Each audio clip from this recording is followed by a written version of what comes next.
Hello बच्चों, good evening. यहाँ पर देखिए फैक्टराइजेशन का एक और क्वेश्चन मैं आपको बताने जा रहा हूँ। क्वेश्चन है -12m⁵ -m³ + 1m = 0। आगे 0 लगा सकते हैं यहाँ पे = 0। ठीक है, तो यहाँ पे तीनों में देखिए, तीनों टर्म्स में m कॉमन है। यहाँ भी m है, यहाँ भी m है और इधर भी m है। तो m को हम बाहर निकाल लेते हैं। यहाँ पे बाहर निकाल लिया तो यहाँ पे बचा एक m बाहर निकालिए तो m⁴ बच गया यहाँ पे। तो -12m⁴ माइनस m, यहाँ पे एक निकाल लिया बाहर तो m² बचा और यहाँ पे 1 बचा। ठीक है, अब यहाँ पर देखिए ये जो m है जो बाहर निकाला था, ये जब इस तरफ यहाँ पे आ जाएगा राइट हैंड साइड में, ये भी 0 हो जाएगा। तो बचेगा आपके पास ये वाला टर्म -12m⁴ माइनस m² + 1, इतना ही बचेगा। तो हमने क्या किया, यहाँ पे m² को x मान लिया। अगर m² x है तो m⁴ क्या हो जाएगा, x², ये हो जाएगा।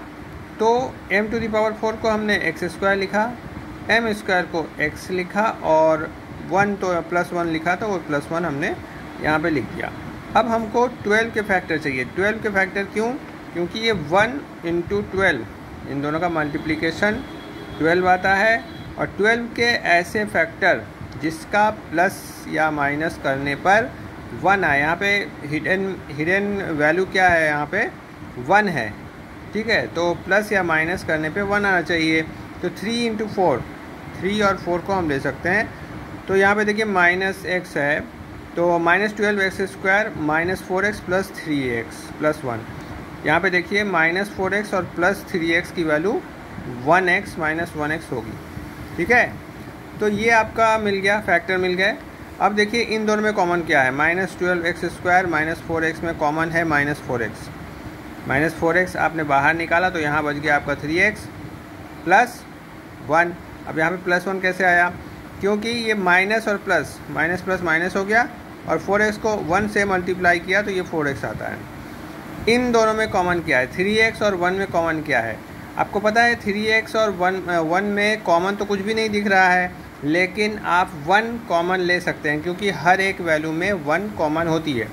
तो +1 हमने यहाँ पे बाहर निकाला तो 3x + 1 बच गया। ठीक है, अब देखिए इसमें क्या कर सकते हैं, इसमें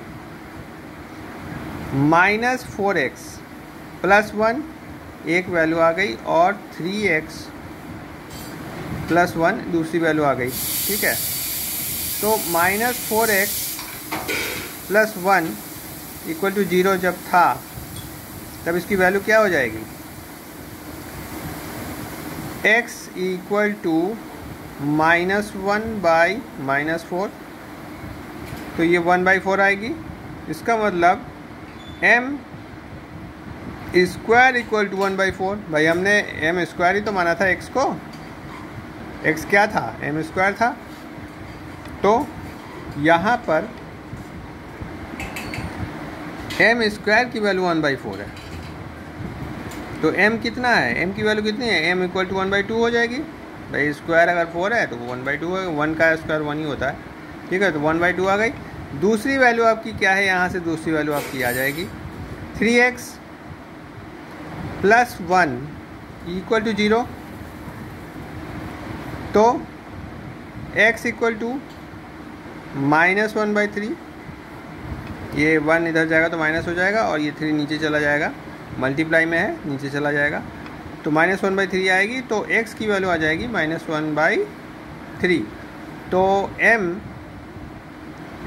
की वैल्यू आ जाएगी -1/3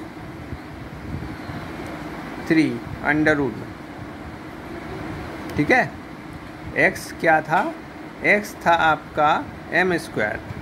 तो m² की वैल्यू आई है आपकी -1/3 और m की वैल्यू आ जाएगी, रूट में -1/3। तो दो वैल्यू आपको मिल गई, एक तो आपको मिली 1/2 और एक मिली आपको -1/3। माइनस वैल्यू को हम रूट में नहीं लेते हैं, माइनस वैल्यू को कंसीडर नहीं करते हैं, तो m की वैल्यू आपकी 1/2 आ जाएगी। ठीक है, तो फैक्टर का ये अच्छा क्वेश्चन था। और इस तरह के और भी क्वेश्चन हम आपको देने वाले हैं। तो इसलिए हमारे वीडियो को ज़्यादा से ज़्यादा लाइक, शेयर एंड सब्सक्राइब ज़रूर करें।